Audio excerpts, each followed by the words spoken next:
La CREG est une autorité de régulation de l'électricité et du gaz. Selon la loi, la grande mission de la CREG, c'est de réguler le marché national de l'électricité et du gaz. Cette mission principale se décline encore, selon la loi encore, sur trois autres missions. Celle de protéger les consommateurs nationaux, de veiller à la conformité des opérateurs par rapport au respect des lois nationales dans le système électrique et gazier.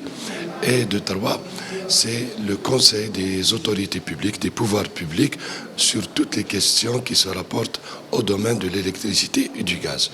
À titre d'illustration, la commission, la CREG, c'est elle qui fixe les tarifs de l'électricité et du gaz pour le marché national, pour tous les clients qui sont dans le système à tarif.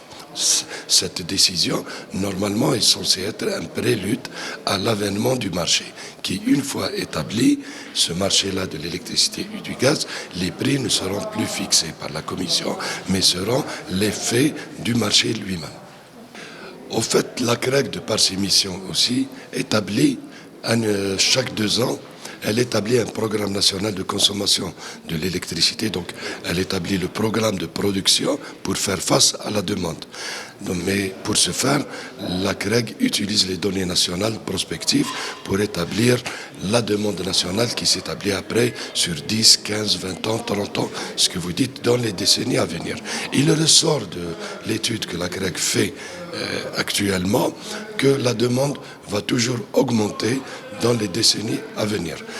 Sauf que pour le gaz, on assistera autour des années 2030 à un fléchissement de l'augmentation qui est dû à un certain nombre de causes raisonnables, mais après, la demande va reprendre. On intègre dans cette demande-là aussi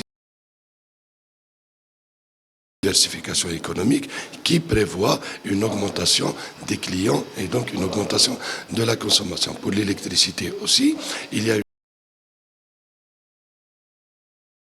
et donc qui va faire augmenter la consommation d'ici 2050.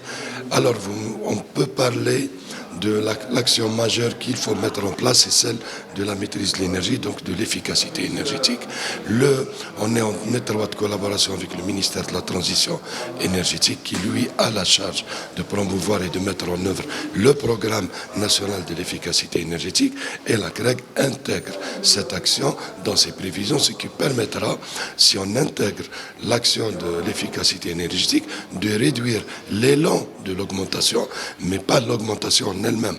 L'augmentation est due à plusieurs facteurs et l'efficacité énergétique permet de lisser un peu cette augmentation et de lisser la pente, de la réduire un peu pour permettre la satisfaction des besoins nationaux en matière d'énergie sous ces deux formes, l'électricité et le gaz.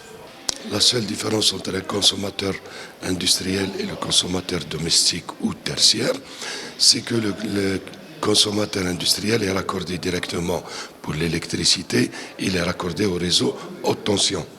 Donc, à ce titre, comme vous le savez, l'électricité commence et est produite par les centrales de production, elle transite par le réseau de transport et ensuite par le réseau de distribution. Pour les clients industriels, que ce soit électricité ou gaz, ils sont raccordés directement au réseau de transport. Et donc, les coûts donc le prix que détermine la CREG, il inclut à ce moment-là uniquement le prix de la production et le prix du transport du gaz. Mais pour les clients basse tension, les clients ménages et les clients du tertiaire, ceux-ci, on inclut aussi, en plus des coûts que je viens de mentionner, les coûts de distribution et de commercialisation. Ce qui fait que les coûts à la fin, qui sont déterminés par la CREG, tiennent compte de ces trois segments d'acheminement et de fourniture de l'énergie. Ceci dit, il faut préciser que la CREG veille aussi dans sa détermination des coûts, qui est encadrée par un dispositif réglementaire très strict et très précis. Elle veille aussi à préserver la santé financière des entreprises qui sont en charge de ces segments, que ce soit la distribution ou le transport, mais qu'elle veille aussi à ne pas prévoir une marge bénéficiaire.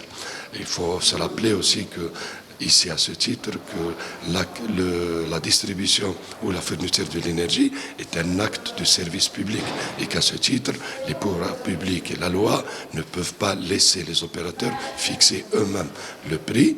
C'est à l'État, à travers la Commission de régulation de l'électricité et du gaz, de fixer ces tarifs-là. Enfin, je commencerai par répondre à la dernière question. La loi, il existe déjà des producteurs actuellement, mais dans le conventionnel, des producteurs de l'électricité autres que Sonelgaz, qui est l'opérateur historique. Maintenant, en ce qui concerne le prix de l'électricité et du gaz qui sont consommés, le mécanisme actuel de détermination de ces prix-là ne fait aucune différence entre une énergie renouvelable, une électricité renouvelable ou pas. Pour la simple raison que le prix d'achat de l'électricité entre le distributeur et le producteur est fixé par des contrats. Pour l'électricité renouvelable, pour laquelle il faut prévoir des compensations vu un surcoût qui est intrinsèque à cette énergie, c'est l'État qui compense le surcoût. Et donc, le réseau ne voit pas la différence de prix. À ce titre, le prix à la fin, donc au consommateur, ne sera pas impacté par la nature de la filière technologique adoptée.